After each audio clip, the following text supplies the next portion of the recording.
Our next topic for the evening is, be it resolved that music in the workplace lowers productivity.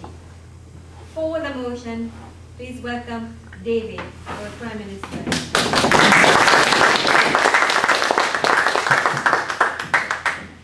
My name's Steve. Go, Steve.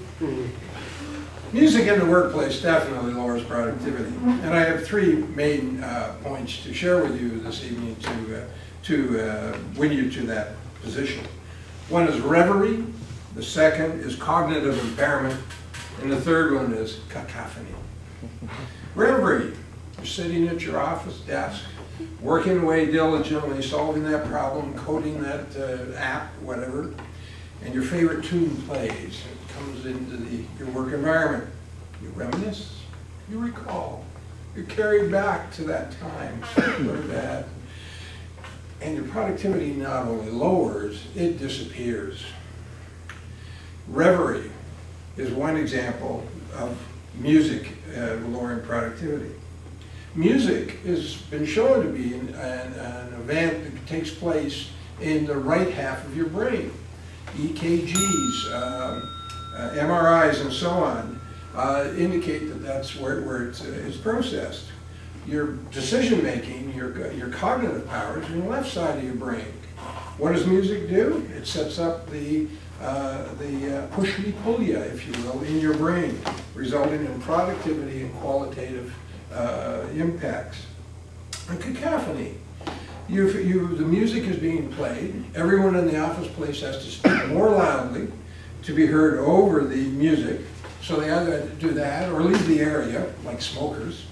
And while your attention is taken by the noise and the movement, your productivity goes down, and you know darn well the people you're listening to aren't being productive either.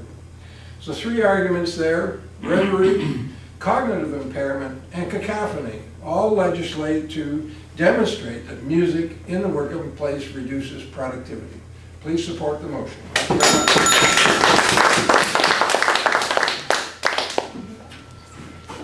Thank you, David. And now to speak against the motion, D, the leader of the opposition. Thank you, Madam Speaker. Well, music in the workplace lowers productivity is our resolution tonight, and we have had three arguments in favor of that: reverie, cognitive impairment, and cacophony. Firstly, one might get caught up in the music that's being played. However, I would suggest that a Def Leppard song, if appropriately placed in a not necessarily quiet workplace, say you were throwing boxes on the shelves, boxes on the shelves, boxes on the shelves, a faster, louder beat tends to motivate people more to actually throw the boxes faster and better than getting them caught up in some sort of reverie. At the same time, a Bach concerto with a proper beat to it can actually motivate people as well. And I would suggest that the reverie may not have such an effect on those people.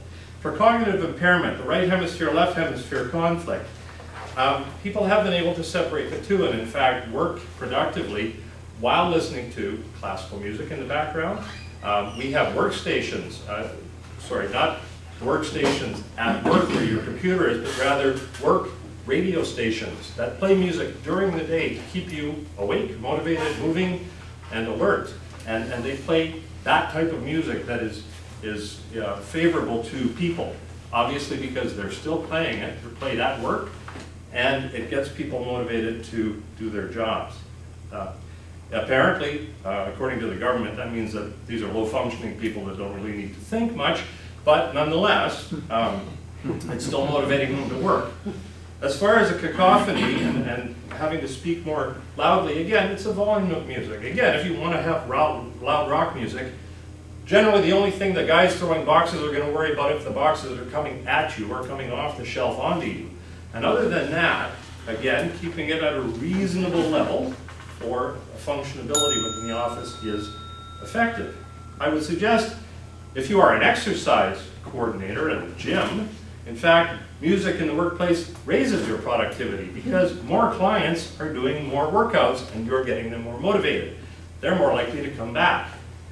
Also, cows have been shown to give more milk when there is music playing in bars, ladies and gentlemen. And they give more milk generally when it's classical music, but nonetheless, it motivates them, it calms them, it soothes them, and it increases their productivity. So ladies and gentlemen, vote against the motion.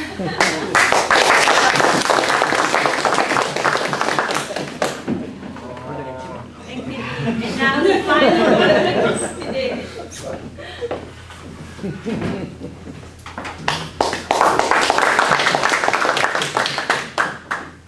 I would suggest that my esteemed leader of the opposition, my opponent, has actually supported the argument.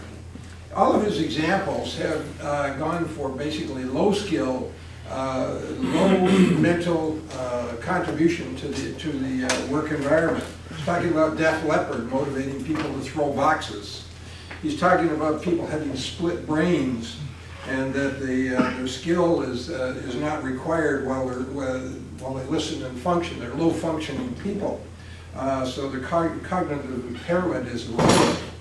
And cacophony is that again, he alludes to manual jobs that and basically brings it right down to the level of cows.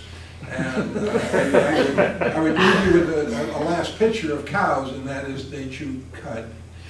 And I don't think that's the picture that we want if people think that they're valuing music. So I would suggest that music does indeed lower productivity. Thank you.